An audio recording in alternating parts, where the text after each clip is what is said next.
So what's new? What's next? And so other researchers are looking into new designs called optical cochlear implants. Instead of delivering electricity to the cochlea, we can deliver infrared light to these nerve fibers and hopefully increase resolution of hearing for patients with cochlear implants. We can apply new biological compounds to stimulate nerve growth and improve resolution of the cochlear implants. It is a great time really now to really explore cochlear implantation. So I'm going to end with a couple of preliminary results from my laboratory that I find are just so amazing that I want to share with you. So normally the cochlear nerve innervates the auditory hair cells, and that's how we hear. And the cochlear implant delivers electricity to that nerve to allow us to hear. But that process is not very refined. And so that's where laminin comes into place. Laminin is a type of protein that exists all over our body. It's natural to us, it's natural to mammals. But what's important about this protein is that it protects the neurons in our body. It also stimulates them to grow. So if we could develop a cochlear implant that is coated in laminin, we can stimulate the cochlear nerve fibers to grow toward this implant and help you hear better and refine the process of hearing with cochlear implantation. We know that technology is growing and improving so fast, and many people here that are candidates ask, should I wait for a better CI to come? Should I wait for a more advanced cochlear implants to be invented in the next year? In my personal case, I waited 7 years to get the CI, and I regretted so much why I didn't do it sooner. But I would like your medical opinion about it. I'm going to start off, and maybe one of the other panelists can chime in. But cochlear implants have evolved so much over the past decade, 2 decades, and they function amazing to a point that they're restoring hearing and speech understanding to a lot of our patients. And even though I talked a lot about new designs that are upcoming, those take a long time to reach our patients. Sometimes it takes a decade, sometimes it takes 2 decades, and I told you sometimes it takes half a lifetime. And so nowadays the cochlear implant technology is so amazing that I feel that if it is the time, if you're wearing your hearing aid and you're not hearing your family, you're not hearing your friends, now is the time to do it, because cochlear implantation right now is at its peak.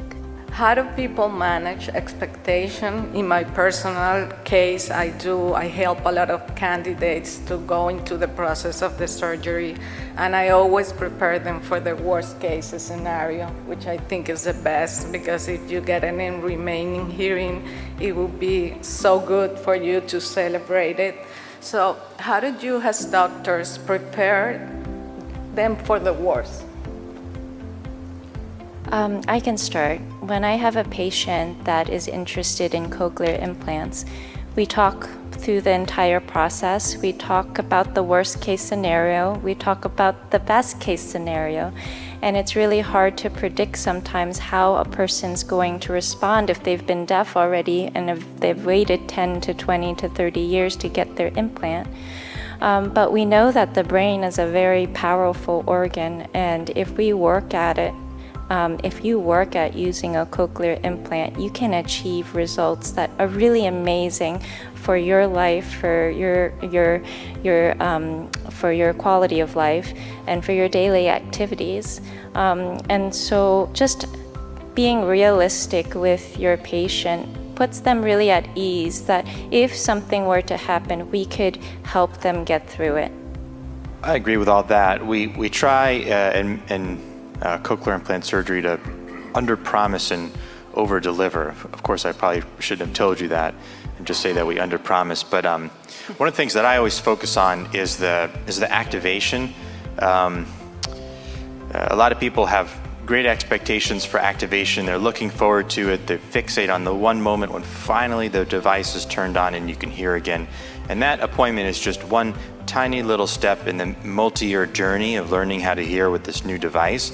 And so I always try to explain that your activation experience, we have no idea what it will be like. You may love it, you may hate it, you may be alarmed by how the sound is, but the most important thing is just to, when you walk out of the office, discard it and just keep the device on your head and wear it as much as you can, because it's really one of the things you can control the most is your usage after that activation appointment. That's going to influence your long-term results. So we always say don't fixate too much on that one activation experience.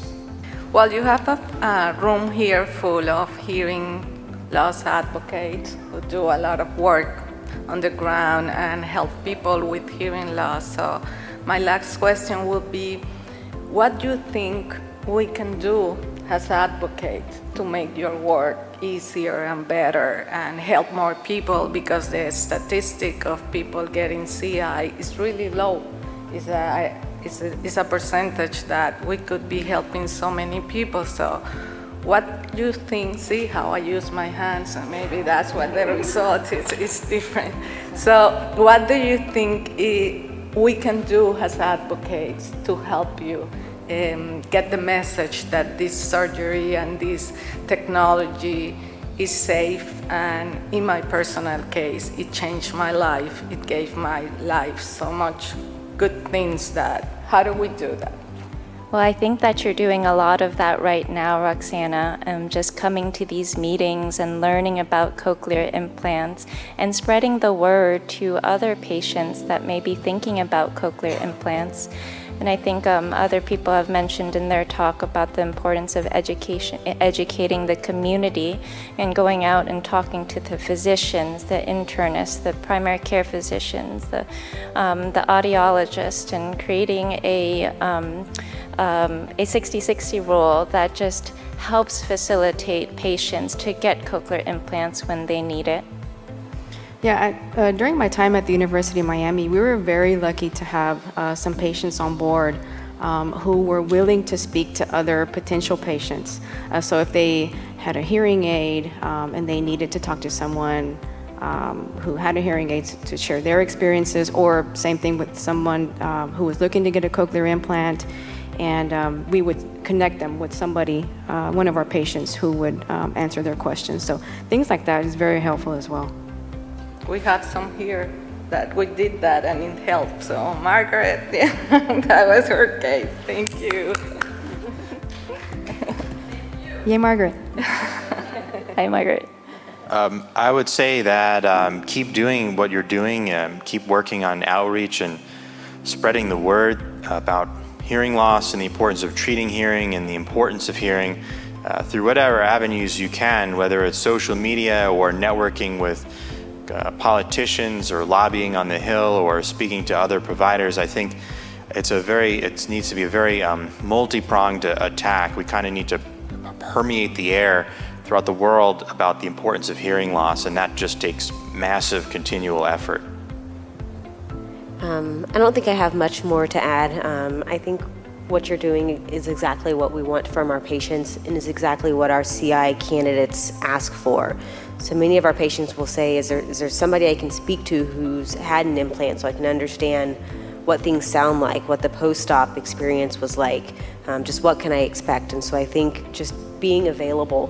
We don't always, as surgeons, ask our patients, hey, would you be willing? And we don't think about it until after the patient's left the office. You see the next patient and they say, hey, is there somebody I could speak to? And you think, oh, I should have just asked the last person I saw. And so you can help us to remind us, say, hey, I'm available if you have anybody that would like to speak to someone, I'm happy to do it. Thank you. And I always give a lot of positivism to the process, which I think it helps more than 50% to make it successful.